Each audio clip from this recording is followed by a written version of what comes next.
ତାକେ ସଫଳ ଦେଲେ 20 ଟଙ୍କା এইটা 20 কোটা 500 কোটা এইটা 20 ଟଙ୍କା ନାଇଁ ନାଇଁ ନାଇଁ ନାଇଁ ଏ 5 ଟଙ୍କା ନିଅନ୍ତୁ 480 ଟଙ୍କା ଚେଞ୍ଜ ଦିଅନ୍ତୁ ମୋର ଦରକାର ଅଛି 480 ଟଙ୍କା ରିଟର୍ନ सोळा रील्स देखिक आसिक मत बकर बनौच ना र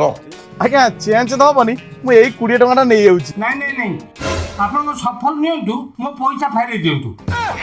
ହଁ ମୁଁ ନେଇଯାଅ ମୁଁ ତମ 500 ଟଙ୍କା ନେଲ ଆରେ କ'ଣ ଚାଲିଛି କିରେ ପାଣି ବୋଟଲ ଗୋଟେ ଦେଲୁ ନିଅନ୍ତୁ ସାର୍ ନାଇଁ ଆଜ୍ଞା ତାଙ୍କ ପାଖରେ ଚେଞ୍ଜ ନାହିଁ ତ ମୁଁ 5 ଟଙ୍କା ଫେରେଇ ଦଉଛନ୍ତି 500 ଟଙ୍କା ଏଇଟା ତ 20 ଟଙ୍କା ମୁଁ ତ 5 ଟଙ୍କା ଦେଇଥିଲି ଆରେ ଅନ୍ଧ ଲୋକ ଦେଖି ଠକୁଛୁ ଚାଲୁ ଥାନାକୁ ନା ସାର୍ ଇଏ ତ ତାଙ୍କ ପଇସା ନୁହଁ ଆଉ ଜଣେ ଦେଇଗଲେ ମୁଁ ବାକ୍ସରେ ପୁରଉଥିଲି ମୁଁ ଆପଣଙ୍କ ପଇସା ଦଉଛି খুচুরা ରଖ ବେପାର ଭଲ ହବ